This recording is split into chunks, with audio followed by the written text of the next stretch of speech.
Judeu é judeu que mania de fazer assim. Quando o racista diz isso, como ele não conhece os negros, como ele não conhece os índios, como ele não conhece os judeus, isso que é desconhecido para ele aparece como sendo uma uniformidade. Uma escola de crianças e jovens surdos é uma escola tão diversa quanto uma escola de ouvintes. Na verdade, é uma escola mais diversa do que a maior parte das escolas de ouvintes, que se classificam a partir de um critério social. A escola de surdos, nela estão presentes crianças e jovens de todas as classes sociais, das mais diversas formações culturais, das mais diversas orientações morais e religiosas, crianças heterossexuais, crianças homossexuais, crianças negras, crianças indígenas, crianças crioulas, crianças brancas, crianças das mais diversas regiões da cidade, às vezes da região metropolitana, crianças com deficiências físicas, crianças com deficiências sensoriais, crianças surdo-cegas, crianças com síndrome de Down, crianças autistas.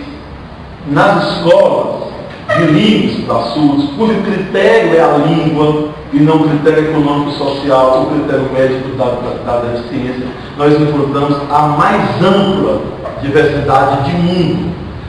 Ampla diversidade de mundo não apenas porque sujeitos de experiências históricos culturais diversas estão ali, mas porque há uma língua, mas também porque há uma língua que permite a essas crianças e jovens surdos aprender, organizar e dar sentido a essa experiência múltipla e diversa do mundo.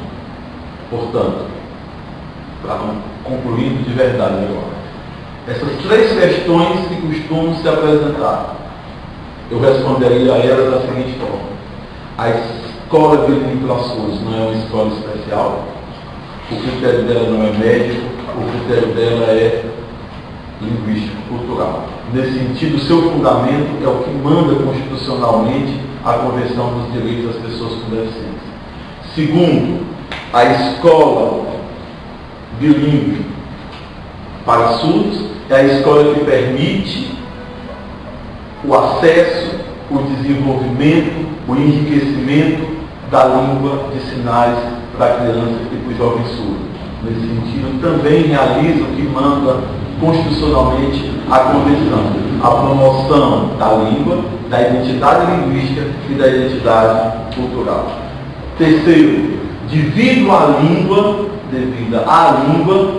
a escola bilíngue para surdos é o que permite que a criança surda, que o jovem surdo, viva de modo linguisticamente organizado a diversidade, a pluralidade, a multiplicidade que constitui o nosso mundo histórico e cultural. Ok.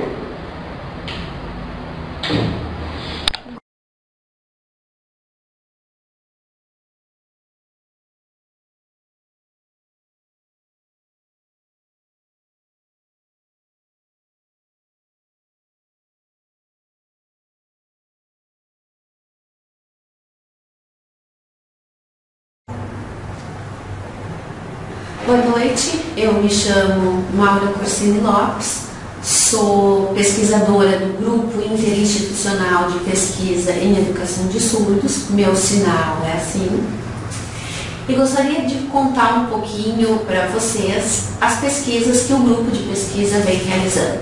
Nós realizamos no Rio Grande do Sul 2 pesquisas, uma já concluída e a outra em andamento, termina final deste ano de 2011. A pesquisa já concluída se chamava A Educação de Surdos no Rio Grande do Sul e a pesquisa agora em andamento se chama A Situação dos Intérpretes no Rio Grande do Sul. Na primeira pesquisa, A Educação de Surdos no Rio Grande do Sul, o grupo dividiu ela em 2 fases, 2 grandes fases. Uma primeira fase, nós tentamos mapear onde estavam os alunos surdos matriculados nas escolas públicas, particulares, do Estado. Também levantamos documentos de escolas, projeto político-pedagógico, plano de estudos, para tentar encontrar nesses documentos como a escola tem se preparado, como ela prevê a entrada de um sujeito na escola que é um representante de uma outra cultura, de uma outra comunidade, a comunidade surda, a cultura surda. Então, feito esse primeiro grande levantamento, nós passamos para uma segunda fase dessa pesquisa, que foi irmos até as escolas onde nós tínhamos o levantamento que esses surdos estavam, para tentar fazer filmagens, conversar com professores, conversar com esses alunos surdos para saber que situação, então, como eles se viam dentro daquele espaço pedagógico. Para nossa surpresa, no Rio Grande do Sul, nós percebemos um grande número de alunos surdos incluídos nas escolas regulares. Por que surpresa diante de tantas políticas de inclusão? Surpresa por causa da situação em que esses alunos incluídos se encontram. O que nós observamos? Que constatações foram feitas? Porque aqui não se trata de ser a favor ou contra a inclusão, porque não é isso que está em jogo, não é isso que se coloca no centro dos debates. A questão é que qualidade de educação nós temos hoje nas nossas escolas. É claro que há sempre um perigo de generalização, de dizer que todas as escolas são boas ou todas as escolas são ruins, mas uma grande maioria das escolas onde estão os surdos incluídos, elas vivem uma realidade muito semelhante. Qual é? Estes alunos que estão nessas escolas, principalmente nos anos iniciais, eles não conhecem língua brasileira de sinais. Eles não convivem com outros surdos fora da escola, fora da família. Quer dizer, eles vivem num mundo completamente ouvinte, onde a sua condição primeira de surdez é desrespeitada. Por que eu digo desrespeitada? Nós acreditamos que a surdez é uma materialidade que se encontra no corpo. Sobre essa materialidade escrita neste corpo se inscrevem diferentes leituras sobre essa condição primeira. Nas escolas regulares, a grande leitura sobre essa materialidade da surdez, do corpo surdo, é uma leitura que assemelha a deficiência e a incapacidade desses sujeitos. Com este olhar, tendo este olhar, o professor, ao incluir este aluno, parte do pressuposto que ele não tem as mesmas condições que os demais alunos da sala de aula possuem para aprender e se desenvolver. O que acontece decorrente disso? Esse aluno não tem um bom desenvolvimento linguístico, porque falta uma estrutura linguística sólida para que ele possa interagir em sala de aula com o professor e com os colegas. Falta para ele uma estrutura em língua portuguesa, porque ele também não tem língua de sinais, porque não vive numa comunidade linguística específica, e não tem uma língua de portuguesa desenvolvida, porque também não compartilha das mesmas condições que os ouvintes do ensino e da aprendizagem desta língua. Então, o que a gente percebe dentro do cenário da pesquisa? Que a grande questão está: os surdos estão incluídos na escola regular, porém eles não conseguem atingir competência linguística suficiente para dar conta daquilo que a escola se propõe a desenvolver com eles, que seria a questão da aprendizagem, a questão da socialização e da disciplina.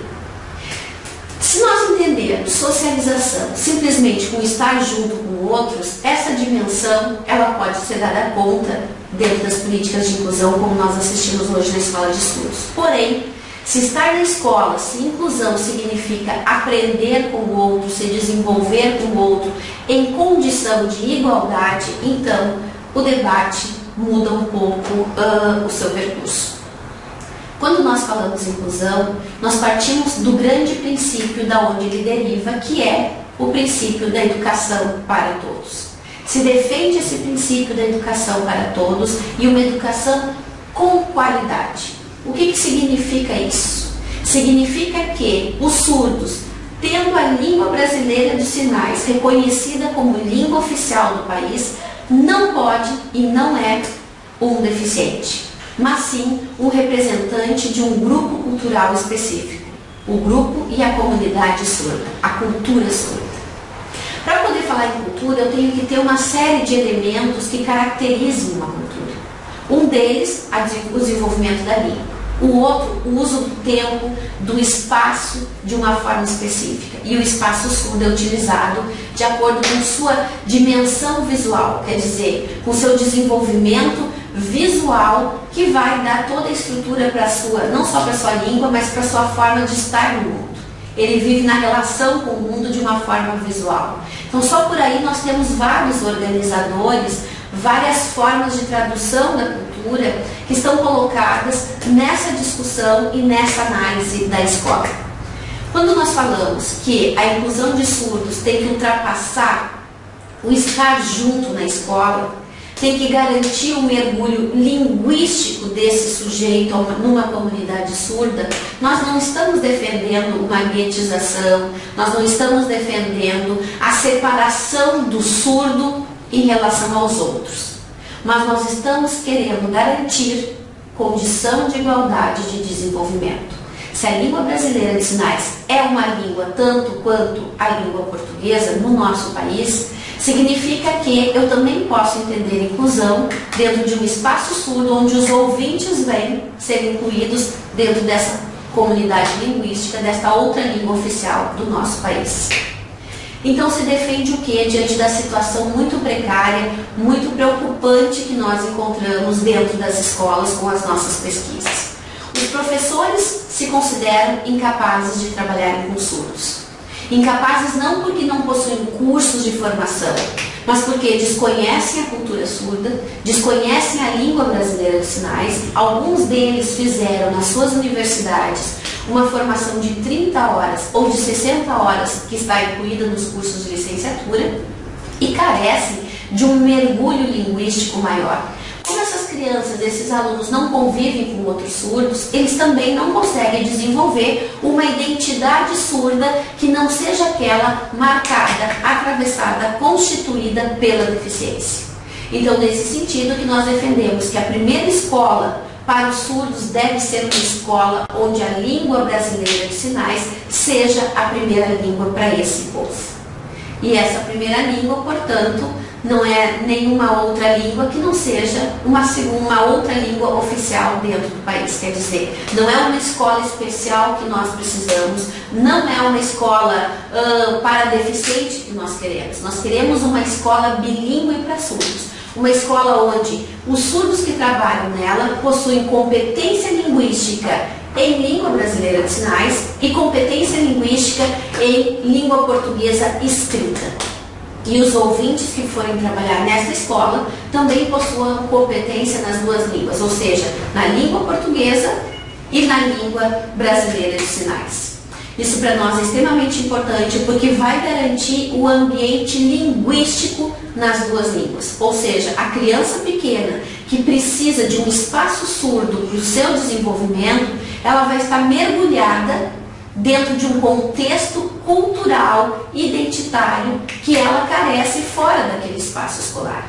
Infelizmente, no Brasil, nós não temos uma política maior de orientação para outros espaços, inclusive o espaço clínico, para que esses sujeitos possam ser encaminhados desde muito cedo pelo médico, por outros especialistas, para a convivência com outros surdos. Nós ainda orientamos os surdos para a convivência entre ouvintes porque nós partimos do pressuposto da deficiência, partimos do pressuposto da anormalidade.